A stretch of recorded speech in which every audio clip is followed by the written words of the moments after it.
ناظرین، ثنا یوسف کو قتل کیا گیا. ثنا یوسف کا اور قاتل کا کیا تعلق تھا؟ کیسے وہ قاتل ثنا یوسف کے بیڈ تک پہنچ گیا؟ کون کون سہولت کار اس میں موجود تھا؟ آج کی ویڈیو میں آپ کو پوری تفصیلات آپ کے ساتھ شیئر کریں گے. ثنا یوسف کو عمر حیات نامی ایک لڑکے نے قتل کیا. ثنا یوسف کے ساتھ اس کی سوشل میڈیا کے اوپر دوستی ہوئی اور بارہا ثنا کو کہا گیا کہ آپ مجھ سے ملیں. ثنا نے وعدہ بھی کیا، ملنے کا، ملاقات کرنے کا وعدہ کیا، لیکن جیسے جیسے ثنا ٹائم گزرتا گیا ثنا انکار کرتی رہی اور وہ تمام تر چیزیں اس قاتل کے دل میں، دماغ میں لاوا بناتی گئیں. بالآخر اس نے ثنا کو قتل کیا. ثنا کو قتل کرنے کے لیے وہ اس کے بیڈ روم تک کیسے پہنچا؟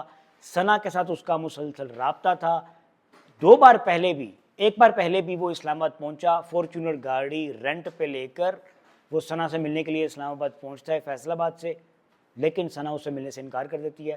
اس کے بعد اس لڑکے کے دل میں غصہ آتا ہے، وہ اپنے جذبات پہ قابو نہیں رکھ پاتا، لیکن اس وقت غصہ ٹھنڈا ہو جاتا ہے. وہ لڑکا واپس جاتا ہے فیصل آباد جا کے دوبارہ ثنا کے ساتھ رابطے میں رہتا ہے. جس دن ثنا کی سالگرہ ہوتی ہے وہ پھر ثنا سے ملنے کے لیے آتا ہے.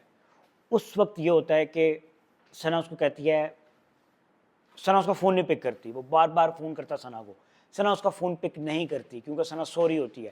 جیسے ثنا اٹھتی ہے، ثنا دیکھتی ہے موبائل پہ کافی مسڈ کالز ہیں.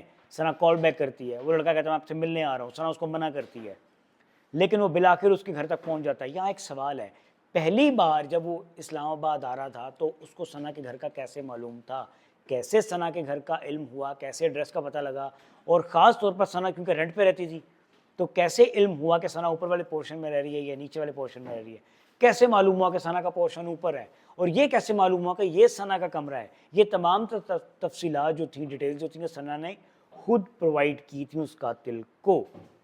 بالآخر وہ وہاں پہنچتا ہے اور ویپن نکالتا ہے. ثنا اسے کہتی ہے کہ آپ اس وقت غصے میں ہیں، آپ بسم اللہ پڑھیں. وہ لڑکا ثنا کی بات نہیں سنتا، نہیں مانتا اور پسٹل نکال کے 2 فائر ثنا کے سینے میں مارتا ہے اور وہاں سے بھاگ جاتا ہے. خاص طور پر وہ پیرنٹس جن کے بچے ٹک ٹاکرز ہیں اور خاص طور پر لڑکیاں ہیں، ان پیرنٹس کو چاہیے کہ اپنے بچوں کے اکاؤنٹس کے اوپر نظر رکھیں. ان کے میسیجز، جو ان کے فینز انہیں میسیجز کرتے ہیں، وہ میسیجز پڑھیں، دیکھیں، سنیں. اگر آپ کو لگ رہا ہے کہ کوئی غیر مرد آپ کے بچے کے قریب آ رہا ہے، آپ کی بچی کے قریب آ رہا ہے، تو اس کو خود روکیں. اگر وہ آپ کی بات نہیں سنتا تو فوری طور پر جا کر پولیس میں رپورٹ درج کروائیں. ادروائز ایسے واقعات ہوں گے. لڑکے جو ہوتے ہیں خاص طور پر اپنے غصے پہ قابو نہیں رکھتے، ان کے دل و دماغ میں کچھ اور ہی چل رہا ہوتا ہے. تو اسپیشلی وہ لڑکیاں جو ٹک ٹاکرز ہیں، ان کے پیرنٹس کو چاہیے، ان کے بہن بھائیوں کو چاہیے، ان کے بڑوں کو چاہیے کہ ان کے اکاؤنٹس کے اوپر نظر رکھیں.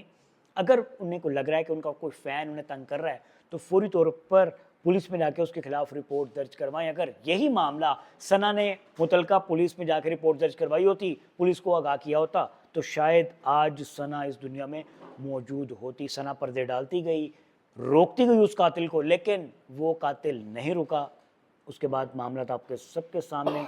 چھوٹی سی بچی، 17-18 سال کی بچی کس طریقے سے موت کے گھاٹ اتار دی گئی.